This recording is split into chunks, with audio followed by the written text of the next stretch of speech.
Welcome to the fifth episode in the OpenCL video series. My name is Dave Gohara, and I'm with MacResearch.org, as well as with the Center for Computational Biology at the Washington University School of Medicine in St. Louis. In this episode, we're going to do questions and answers only. It'll be a really quick episode. I've been really busy, so I apologize, and I haven't had much time to devote to putting these together. Some of them can take quite a bit of time to put together. So my apologies in the delay in getting some of the questions answered, as well as for delay in getting the next installment put together. But hopefully over the next couple weeks I'll be able to find some time to put together some more episodes and get those out. As always, if there continue to be questions or or other questions come up or things like that, feel free to send me an email, and I will do my best to answer the question or post the question to the MacResearch.org forums. I monitor those as well, obviously, and so if it's something that people are asking a lot of, obviously I'll try and do it as a Q&A. If it's just a one-off or something very specific, I'll usually just try to get back to you via email. But again, things have been really hectic around here, so if there are some delays, I apologize for that. Before we get to the actual questions and answers, I want to just do a quick thank you once again to our hosting provider, MacResearch. If you are looking for hosting services, managed services, I'd encourage you to check them out. They've been really great with us. And especially with this sort of uptick in bandwidth and the amount of just general traffic that's been going to the site, it's really gone up in the last couple months, and so they've really been doing a great job for us, and we're really thankful. So thank you very much. And with that, why don't we start with Q&A? So Q&A is really simple. There are just two things. One was there was a couple questions that came in about like GPUs, and I think it was really the questions were really around terminology, I think, and so I'll try to address that and just talk about like GPU layout on the current series of hardware, or at least the hardware we talked about in the last episode. And then also there was a question regarding bank conflicts, and so as you'll recall in the last episode we were talking about memory access, memory layout, shared memory specifically, and how to use it, what constitutes efficient access or not. And so and then this concept of bank conflicts came up, and I towards the end I gave a very specific example about matrix transposes and why you would get bank conflicts, but I didn't really provide an actual detailed portion, like a representation of it. And so I'm going to try to do that here, just sort of reformulate the matrix transpose in terms of why you would get bank conflicts under a very specific set of conditions, and hopefully that will address the question that the person had. And actually there wasn't only one person, there were actually multiple people who had this question, so hopefully this will address it for all of you. If it's something that you just missed or just wasn't clicking or whatnot, hopefully this will make a lot more sense when we're done. So that's what we'll talk about. So starting with terminology like GPU layout and things like that. So what I did was I grabbed this portion. This is from an NVIDIA slide, actually, from I think one of their standard slides. You'll see it quite frequently in their materials and talks that NVIDIA gives. And so, but I think it's actually neat and clean enough that it's easier to make the point with this. And so this whole black area could be considered let's say the GPU. And in the 10 series, the GPU consists of 10 thread processing clusters. So that's this sort of darker gray box. Each one of these gray boxes represents one thread processing cluster. If we drill down a little bit and we look at this sort of lighter gray box, there are 3 of these lighter gray boxes per thread processing cluster. These lighter gray boxes are our streaming multiprocessors. Okay, so that's the next level of hierarchy in terms of the functional organization of the GPU. So the black box is the GPU portion itself. The gray box, the dark gray box, is a thread processing cluster. Going down next is the streaming multiprocessor, and Each thread processing cluster has 3 streaming multiprocessors. So in the 10 series architecture, we have 30 SMs per GPU.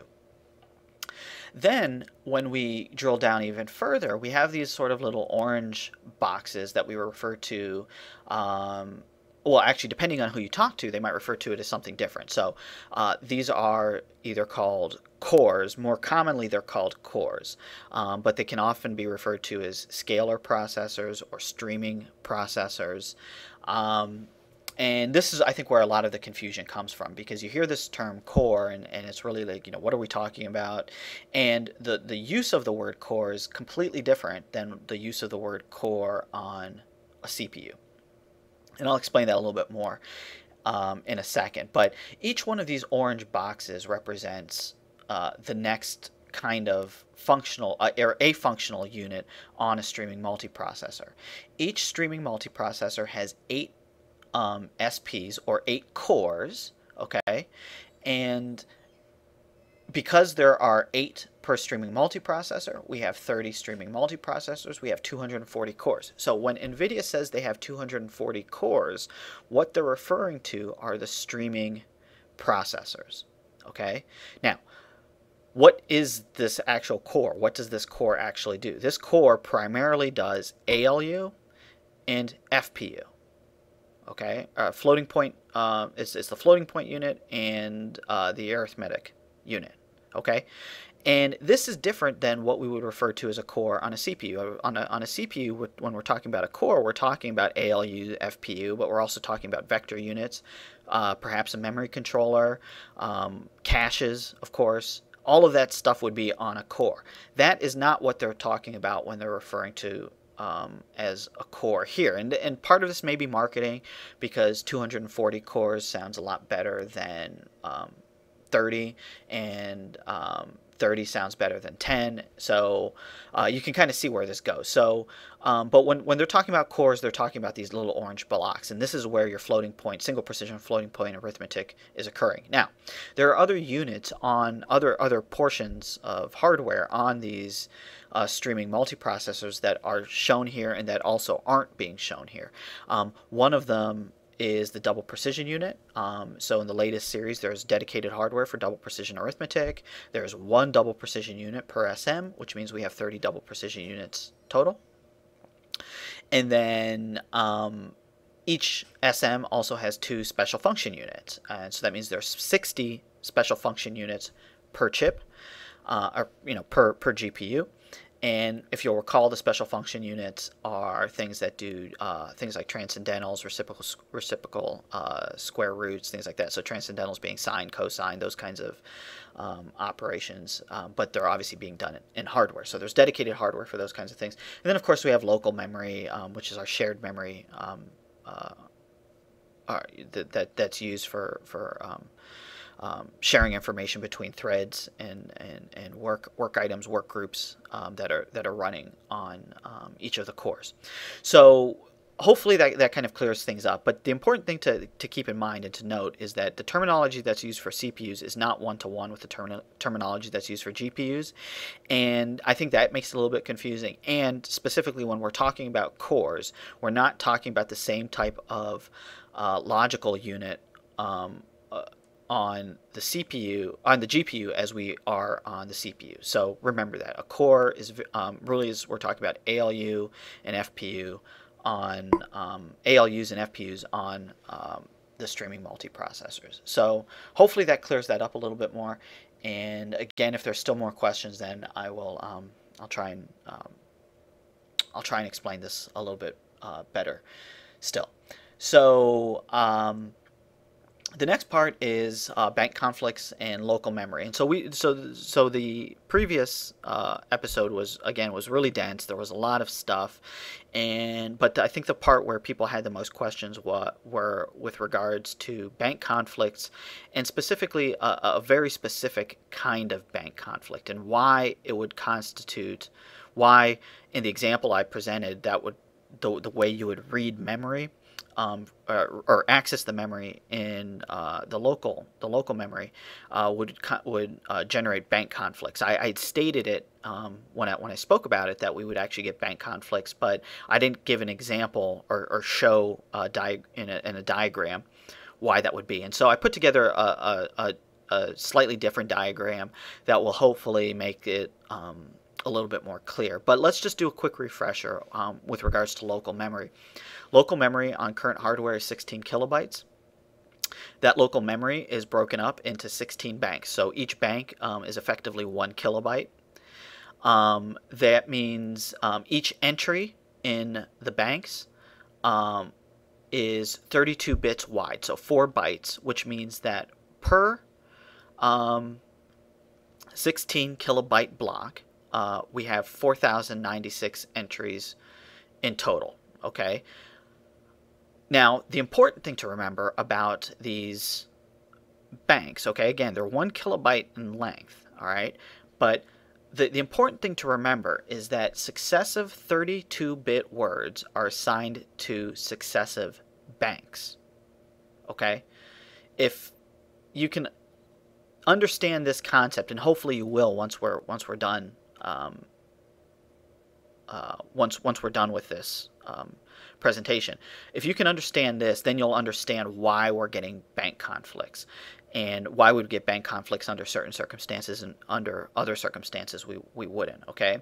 And the other important thing to remember here now is that whether we're reading or writing, okay, 2 or more simultaneous accesses to the same bank result in a serialization, okay, of the memory access, and that serialization is what we refer to as a bank conflict, with, of course, the one exception. That is, if all threads in a half warp access the exact same bank, all right, the same entry, that does not result in a bank conflict. And it has to do with what's called, that bank is usually given what's called the broadcast word, and there's special handling for that situation.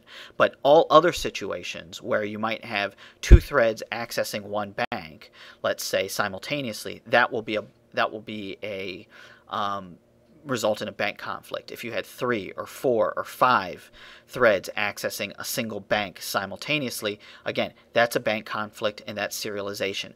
Only if every thread in a half warp is accessing the same bank simultaneously will you not get a bank conflict. Or, of course, if every thread is accessing them properly and each thread is accessing its own, is accessing an individual bank. For those parts, go back and look at the previous podcast, because there are some diagrams in there that I haven't included here that sort of make that portion very clear, I think. So and hopefully all of that part was clear, but what I really want to address is why we would get bank conflicts in the matrix transpose example as it was presented last time. So we'll do that. So recall in the matrix transpose example, we were talking about, I presented this picture of this field of sunflowers, and basically we're doing a permutation along the diagonal, so from A to C of the values. We're swapping indices, values at the various indices. So going from landscape, in this case, to a more portrait type representation, you see that A and C, the values that would be here and here, would all be the same. In fact, any pixel value along the diagonal here would remain the same, but that the elements say here are swapped. So B and D are now swapped in terms of where they're located, and of course our axes and dimensions have changed. I presented this in terms of a 4-unit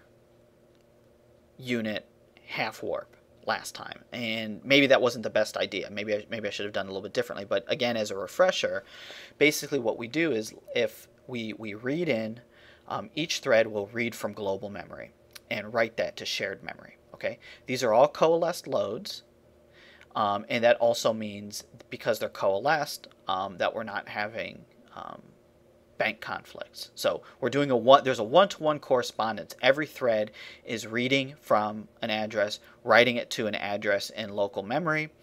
There's a one-to-one correspondence. All of those writes are done to aligned locations, etc., and so forth. So that's all one-to-one. Okay, then what would happen is when we want to actually do the transpose part, okay, this thread is going to read from this location. The second thread, or actually really thread 1, so thread 0 is going to read from this location. Thread 1 is going to read from this location now. Thread 2 is going to read from this location, and so on, and we kind of do this. This actually is what would generate this read here. Okay, a read or a write, but in this case a read will generate the bank conflict. And the question is why? You would say, well, they're reading from a different bank, and they're really not. And so I think that this gets sort of obfuscated in the way this diagram is. So the next series of slides will hopefully clear that up. And then, of course, once we've transposed it and the things are actually sort of contained, each thread has the data written to the output, the local memory output array. Then when they write, they all write. It's a coalesced write out to global memory, and so that's all okay. It's really this read portion here in this example where we're going to get the bank conflicts, and so why is that? So what I've done is I've taken the equivalent of one warp. I've created one warp. Remember, a warp is 32 threads. Okay, but on current hardware we really deal with half warps. Okay, so we're talking about 16 threads per half warp. All right, 16 threads, 16 banks. All right, each thread effectively wants to, in an ideal situation, read from a single bank and write to a single bank. Okay, now why would this matrix transpose, if we were to do this, cause a bank conflict? And so what I've done is I've labeled the banks on top of the actual data. Okay, so if this is our data, let's say we have an array of 32 elements or whatever, and it's going from 0 to 31. Okay, each element is 4 bytes wide. Okay, so single precision float or an integer, 32-bit integer, or something like that. One warp would take us from 0 to 31. One half warp is going to take us from 0 to 15. The second portion of the half warp is going to take us from 16 to 31.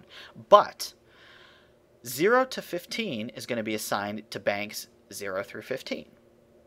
When we read for this data of the half warp, okay, 16 to 31, this will also be assigned to banks 0 through 15. Remember, we only have 16 banks, okay? And each bank, each element is going to be assigned to a successive bank. Each element is going to be assigned, ideally, to the bank whose offset is effectively modulo its corresponding offset in the array. Okay, ideally, all right? And when you're on, if it's aligned, which is what you really want it to be, that means that element 0 is going to correspond to bank 0, 1 is going to correspond to 1, etc. and so forth. Element 16 modulo 16 is 0. 17 modulo 16 is 1, etc. and so forth. So this is how they get assigned to each bank. All right, now, why do we get a bank conflict? All right, so we've written all this stuff into memory, okay? So element 0 is being serviced by bank 0. Element 16 is being serviced by bank 0. Okay, that portion is okay. But when we want to read it, okay, we're now dealing with our half warp. Okay, so only focus on the first 16 elements here, the half warp. When we want to do our matrix transpose, okay, if it's 16 elements wide, let's say, this thread 0 is going to read from here, which this element is in bank 0. That's fine. That's not a problem. Thread number 1, okay, which is the one that has element number 1, okay, is going to want to read the 16th element. I'm sorry, well, I guess the 17th element, really, but it'll want to read number 16 here, okay? The number 16 has been assigned to bank 0, okay, because of the way this memory and the way this data has been loaded into the local memory. All right. So what that means is we now have, and when they do this, because half warps all do, because remember, every thread in a half warp moves in lockstep, which means that this thread is going to read this at the exact same time this thread is going to read this. That means that we now have two threads running at the exact same time that are both trying to read separate pieces of data, but where those pieces of data have both been assigned to the exact same bank, the same bank ID, 0. Okay, this is not allowed. Okay, and because it's not allowed, what we end up with is a bank conflict or a serialization. Thread 0 is going to have to read it first, then thread 1 is going to have to read it second, and every time we do this, we end up with some kind of stall. And so this is what's causing the bank conflict. So how do we get around this? Now, I said it the last time, but I didn't really show it. And so the way people get around this is by padding their local data array, and you only have to really pad it by one value. So how does that work? So now when we load data from global memory, which isn't shown here, into shared memory, we load elements 0 through 15, data elements 0 through 15 into banks 0 through 15. Okay, but then we pad the local array by one element. Okay, and we don't use that value. We don't care about that memory location. We never use it. We just assume that our shared memory size effectively is equal to for containing a half warp worth of information is no longer 16, but now it's 17. Okay, and what that means is that when we deal with the next piece of data, okay, it's going to be placed into local memory at an offset. Okay, we're reading from global memory coalesced and aligned, but we're writing to the local memory unaligned. There's no penalty for that. Okay, so basically what we do is we offset everything and we put in this sort of dummy memory, and we just leave it. It's nothing. There's nothing there. It's just whatever, it's just blank. Okay, and then similarly at the end of this one there would be another blank entry, and it would just kind of go down the line. And so what does this get us? That means that when we want to read, okay, element 0 is going to be serviced by bank 0. Element 16 is going to be serviced by bank 1. So when we do the reads for the transpose, right, thread 0 is going to want to read this element. Thread 1 wants to read this value, but it's going to be reading it from bank 1. Okay? So now we've avoided the conflict. We don't have these two threads simultaneously accessing this element. Okay? And then if we were to go down, remember this one here is going to be, so if we talk about thread number 2, okay, thread ID 2, it's going to be reading, there's going to be a blank value plus another one, which means it's going to be offset by yet another value. And so each one of these will be reading successive elements, and they won't all be serializing on the exact same bank. Okay? So hopefully that clears that up a little bit. Let me just go through this one more time, just so that it's completely, or so that it's more clear. Thread 0 is going to be accessing element 0. Element 0 is serviced by bank 0. Thread 1 is going to be accessing element 16. Okay, element 16, because of this padding, is now shifted by 1. So number 16 is really being serviced by bank 1.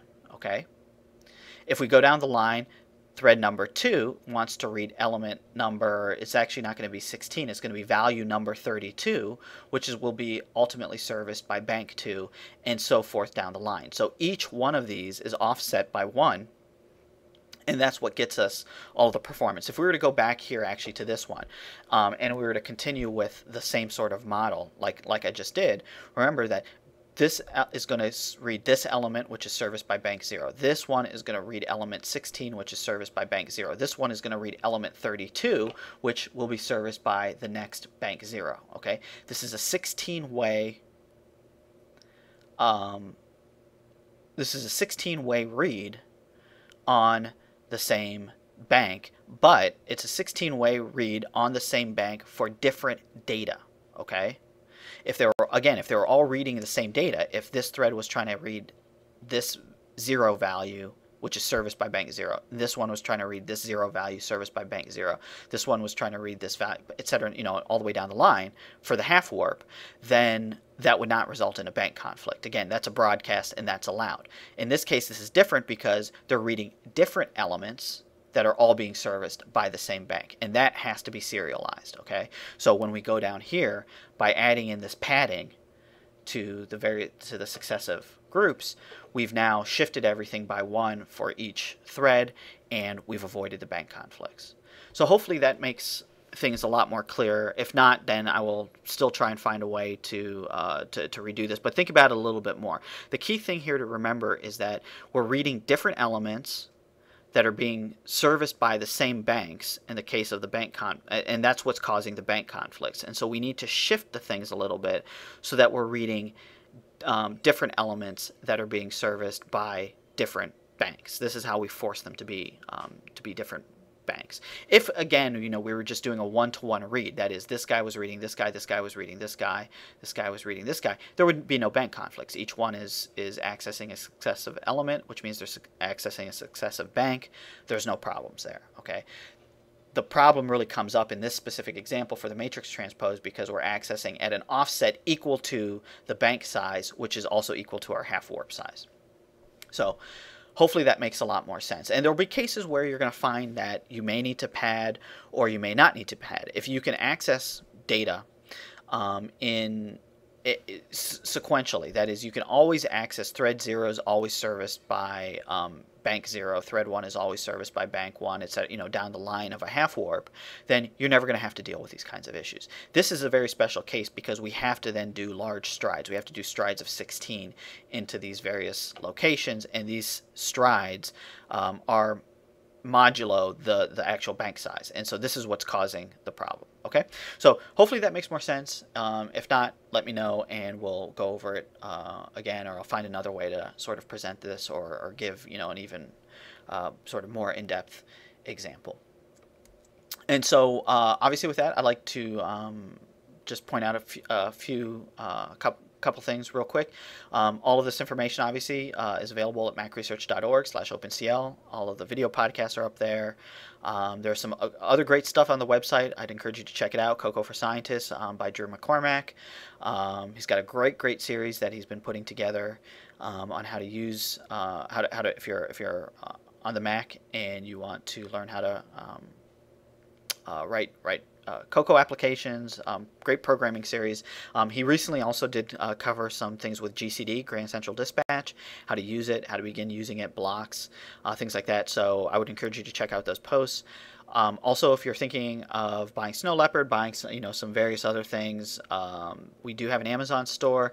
Anything you purchase through there, we get a little bit back on, and the prices are the same as if you buy it through the straight Amazon store, through our affiliate store. There's no difference. So you'd be helping us out quite a bit. So if you can do that, that would be great. And then also I want to point out that NVIDIA also has some online seminar series. They do these things live as webinars, I guess is what they're calling them. But they also, after they're done, they post the videos, and I think they may post slides, but definitely the videos. You can also see the videos.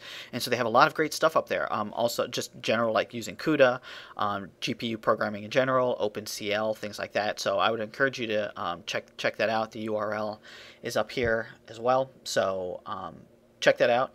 And we'll see you next time. Hopefully next time we'll talk about, we'll actually do a real-world example. I promise. I've been saying this forever, but next time I'm hoping we're going to do a real-world example that will bring everything together, where we'll be looking at kernels. We'll be looking at a kernel, how to optimize the kernel, how to take advantage of local and shared memory, padding, things like that. And hopefully then all of this will gel completely, and you'll have something that you can actually work with and play with to really start hopefully understanding this if you're still having some problems. So if you're still having problems understanding this. So with that, I'd like to end this, and I will see you